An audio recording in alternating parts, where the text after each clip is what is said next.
ভারতে ছাত্র আন্দোলন দমনে চরম নোংরার কৌশল, আর কত নিচে নামবে মোদী সরকার। জানাবো ইরানের হাতে পুতিনের গেম চেঞ্জার, রাশিয়ার দেয়া শক্তিশালী অস্ত্রেই যুক্তরাষ্ট্রকে ধ্বংস করছে ইরান।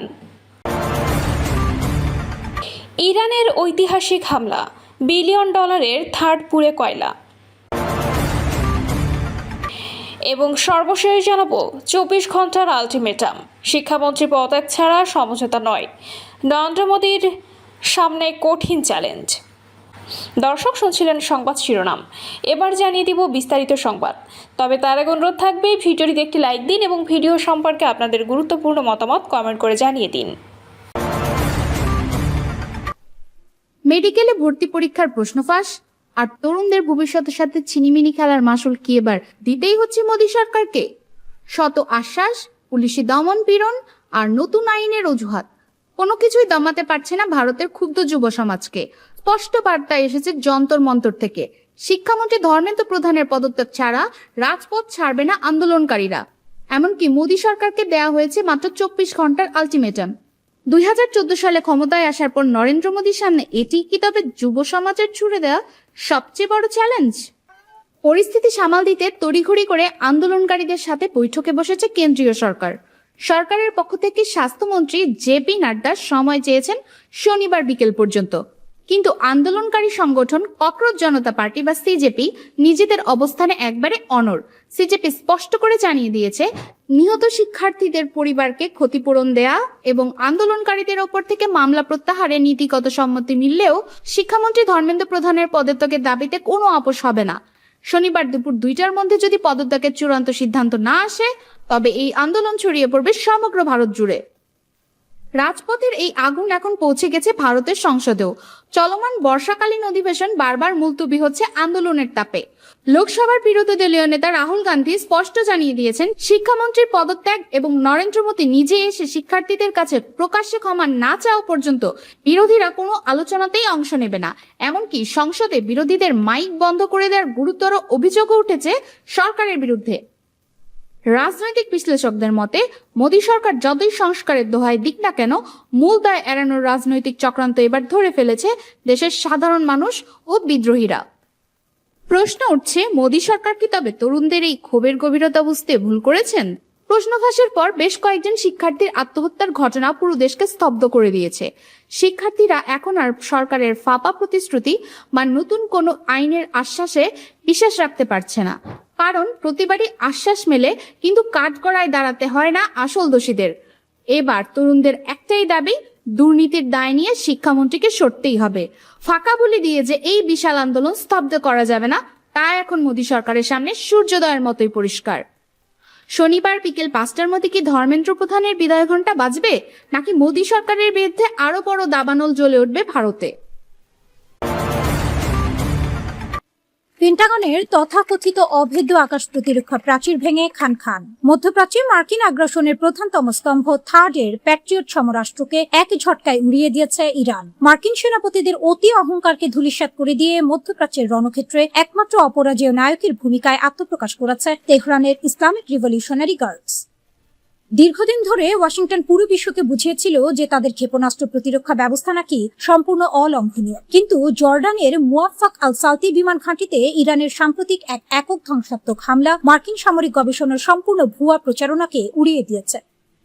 বিলিয়ন ডলারের মার্কিন প্রযুক্তি যখন নিছক ধ্বংসস্তূপ। এই প্রথম কোন যুদ্ধে ইরান প্রমাণ করে দেখালো বিলিয়ন ডলারের মার্কিন এয়ার ডিফেন্স তাদের উন্নত ক্ষেপণাস্ত্রের সামনে কেবল খেলার পুতুল। আইআরজিসির সুনির্দিষ্ট ও গাণিতিকভাবে নিখুঁত আক্রমণে যা কিছু ঘটেছে তা ওয়াশিংটনের পেন্টাগন থেকে হোয়াইট হাউস পর্যন্ত কাঁপিয়ে দিয়েছে। থার্ড রাডার ধ্বংসের নজির। ইরানের ক্ষেপণাস্ত্র সরাসরি আঘাত হেনাচ্ছে প্রায় 1.8 বিলিয়ন ডলার মূল্যমানের অতি আধুনিক থার্ড প্রতিরক্ষা ব্যবস্থার মূল রাডারে। রাডার বিকল হতেই পুরো ব্যবস্থাটি এক লহমায় অকেজো হয়ে যায়। প্যাট্রিয়ট ও সি র্যাম ছাই। মার্কিন বাহিনীর আরো $1 billion Patriot anti missile battery এবং প্রায় $15 মিলিয়ন মূল্যের সি র্যাম আকাশ প্রতিরক্ষা ব্যবস্থা ইরানের মিসাইল ড্রোন ঠেকানো তো দূর, নিজেদের অস্তিত্বই রক্ষা করতে পারেনি। কৌশলগত অবকাঠামোর বিলুপ্তি। হামলাটি রানওয়েতে কোনো সাধারণ আঘাত ছিল না, তেহরান সরাসরি আঘাত হেনাচ্ছে ঘাঁটির জ্বালানি ডিপো, হেলিকপ্টার মেরামত কেন্দ্র এবং ড্রোন কন্ট্রোল হাবে।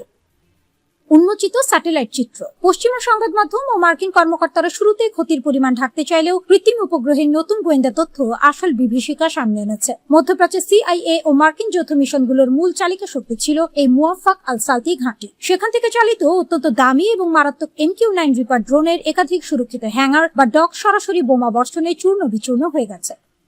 ঘাঁটির বাইরে দাঁড়িয়ে থাকা বেশ কয়েকটি মার্কিন স্ট্রাইক ড্রোন এবং সেনা আবাসন এলাকাও এই সুনির্দিষ্ট হামলায় পুরোপুরি ভস্মীভূত হয়। পেন্টাগন ইতোমধ্যে first sailor timer James Feehan, Isabella Gonzalez সহ বেশ কয়েকজন সেনার প্রাণহানির সত্যতা স্বীকার করতে বাধ্য হয়েছে, যা তাদের ভেঙে পড়া সামরিক মনোবলেরই প্রমাণ।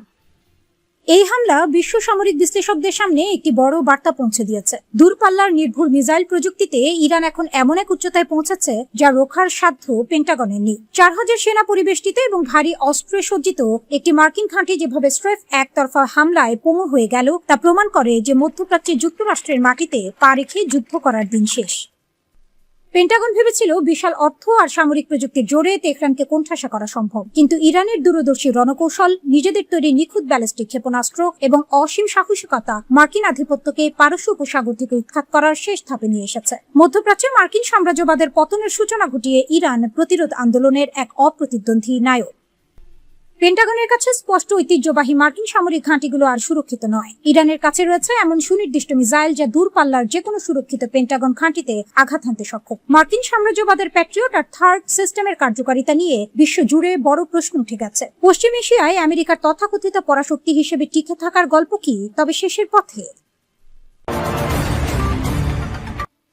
পেন্টাগন ভেবেছিল পারস্য উপসাগরে শক্তি দেখালেই তেহরান হাঁটু মুড়ে বসে পড়বে, কিন্তু রণক্ষেত্রের বাস্তবতা পশ্চিমা বিশ্বকে স্তম্ভিত করে দিয়েছে। মধ্যপ্রাচ্যে মার্কিন সাম্রাজ্যবাদের অপরাজেয় শক্তির অহংকার ভেঙে চুরমার করে দিয়ে এখন একচ্ছত্র নায়কের আসনে ইরান। যুক্তরাষ্ট্রের সামরিক ঘাঁটিগুলোতে একের পর এক নিখুঁত ও বিধ্বংসী আঘাত এনে পেন্টাগন কর্তাদের ঘুম হারাম করে দিয়েছে তেহরান। কিন্তু কিভাবে সম্ভব হলো এই অভাবনীয় রূপান্তর? কেবল কি ইরানের বীরত্ব, নাকি এর নেপথ্যে কাজ করছে রাশিয়ার গোপন master plan? US central command যখন ইসরায়েলের সাথে হাত মিলিয়ে মধ্যপ্রাচ্য জুড়ে উত্তাপ ছড়াচ্ছিল, তখন তাদের ধারণা ছিল ইরানকে সহজে বাঘে আনা যাবে। পারস্য উপসাগরে 3টি সুবিশাল বিমানবাহী রণতরী আর 2 শতাধিক অত্যাধুনিক যুদ্ধ বিমানের বিশাল বহর পাঠিয়ে ইরানকে চারপাশে আটকে ফেলার ছক কষেছিল ওয়াশিংটন। কিন্তু তেহরানের অসীম সাহস আর সুদূর প্রসারী কৌশলের কাছে মার্কিন গোয়েন্দা সংস্থা CIA এর সব হিসাব নিকাশ আজ পুরোপুরি ভেস্তে গেছে। মার্কিন প্রতিরক্ষা ব্যবস্থার করুণ পতন। যুক্তরাষ্ট্র ভেবেছিল তাদের মোতায়েন করা $1 billion Patriot air defence system এবং সর্বাধুনিক রাডার প্রযুক্তি দিয়ে পারস্যের আকাশ সম্পূর্ণ নিজেদের দখলে রাখবে। কিন্তু তেহরানের Islamic Revolutionary Guard Corps IRGC যখন পাল্টা আক্রমণ শুরু করলো, তখন দেখা গেল সম্পূর্ণ ভিন্ন চিত্র। পেন্টাগনের তৈরি তথাকথিত অভেদ্য প্রতিরক্ষা ব্যূহকে পুরোপুরি বোকা বানিয়ে ড্রোন আর মিসাইল পাঠিয়ে মধ্যপ্রাচ্যের মার্কিন আস্তানাগুলোকে তাসের ঘরের মতো গুড়িয়ে দিচ্ছে ইরান। সৌদি আরব, বাহরাইন, কুয়েত ও জর্ডান থেকে শুরু করে ইরাকের পেন্টাগন নিয়ন্ত্রিত ঘাঁটি কোথাওই আজ মার্কিন সেনারা নিরাপদ বোধ করছে না। সম্প্রতি জর্ডানের এক মার্কিন বিমান ঘাঁটিতে ইরানের তীব্র ক্ষেপণাস্ত্র হামলায় অন্তত 2 জন মার্কিন সেনা প্রাণ হারিয়েছে। শুধু তাই নয়, রিয়াদে মার্কিন দূতাবাসের ভেতরে থাকা গোপন CIA কার্যালয় এবং পূর্ব ইরাকের গুরুত্বপূর্ণ মার্কিন স্থাপনায় ইরানের তৈরি ড্রোন বহর যে তাণ্ডব চালিয়েছে, তাতে ওয়াশিংটনের কৌশলগত অবস্থান ধূলিসাৎ হয়ে গেছে। ইরানের ড্রোনে ক্রেমলিনের ছোঁয়া, নেপথ্যের গোপন সমীকরণ। মার্কিন গোয়েন্দারা যখন হতবাক হয়ে ভাবছিল ইরানের অস্ত্র এত নিখুঁত নিশানায় আঘাত হানছে কিভাবে, ঠিক তখনই থলের বিড়াল বেরিয়ে আসে। ব্রিটিশ বার্তা সংস্থা রয়টার্সের এক চাঞ্চল্যকর প্রতিবেদনে উঠে এসেছে মার্কিন গোয়েন্দা কর্মকর্তাদের এক বিস্ফোরক দাবি। তাদের মতে পেন্টাগনের এই চরম নাজেহাল পরিস্থিতির নেপথ্যে রয়েছে রাশিয়ার দেওয়া অত্যাধুনিক কোমেটা M স্যাটেলাইট নেভিগেশন সিস্টেম। এই উন্নত নেভিগেশন প্রযুক্তির সহায়তায় ইরানের তৈরি শাহিদ 136 বা শাহিদ সিরিজের ড্রোনগুলোর ক্ষমতা বেড়ে গেছে বহুগুণ। অভেদ্য সিগন্যাল প্রযুক্তি। মার্কিন বাহিনী যেসব ইলেকট্রনিক জ্যামিং বা রাডার প্রতিরোধ ব্যবস্থা ব্যবহার করে, রাশিয়ার এই স্যাটেলাইট সিস্টেম সেগুলোকে খুব সহজেই ফাঁকি দিতে পারে। নিখুঁত নিশানা। জ্যামারের মুখোমুখি হয়েও ড্রোনগুলো তাদের নির্ধারিত লক্ষ্যবস্তু থেকে 1 ইঞ্চিও সরে যায় না। ফলে প্যাট্রিয়ট এয়ার ডিফেন্স সিস্টেম সক্রিয় থাকার পরও ড্রোনগুলোকে ধ্বংস করতে পুরোপুরি ব্যর্থ হচ্ছে যুক্তরাষ্ট্র। রাশিয়া ও ইরানের এই নতুন সমীকরণ আসলে ওয়াশিংটনের দীর্ঘদিনের ভুল নীতিরই ফল। ইউক্রেন যুদ্ধে বিশ্বকে একঘরে করার যে চাল আমেরিকা চেলেছিল, মধ্যপ্রাচ্যে এসে সেই চাল উল্টে গেছে। কিয়েভের যুদ্ধক্ষেত্রে আমেরিকা যখন রাশিয়াকে কোণঠাসা করতে $1 বিলিয়ন ঢালছিল, তখন মস্কো নীরবে তেহরানের হাত শক্ত করছিল।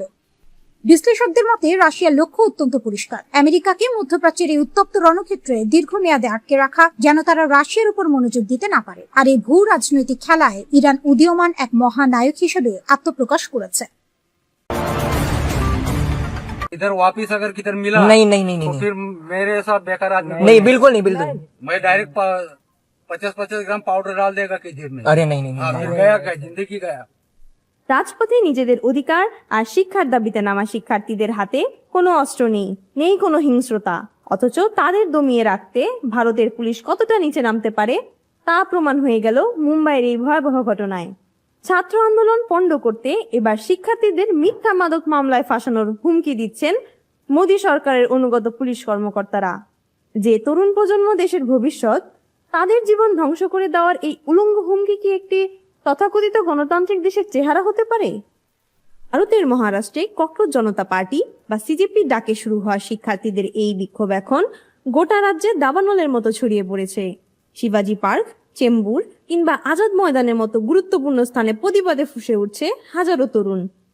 কিন্তু এই গণতান্ত্রিক আন্দোলন মোকাবেলায় মুম্বাই পুলিশ যেই রূপ ধারণ করেছে তা স্তম্ভিত করে দিয়েছে পুরো বিশ্বকে।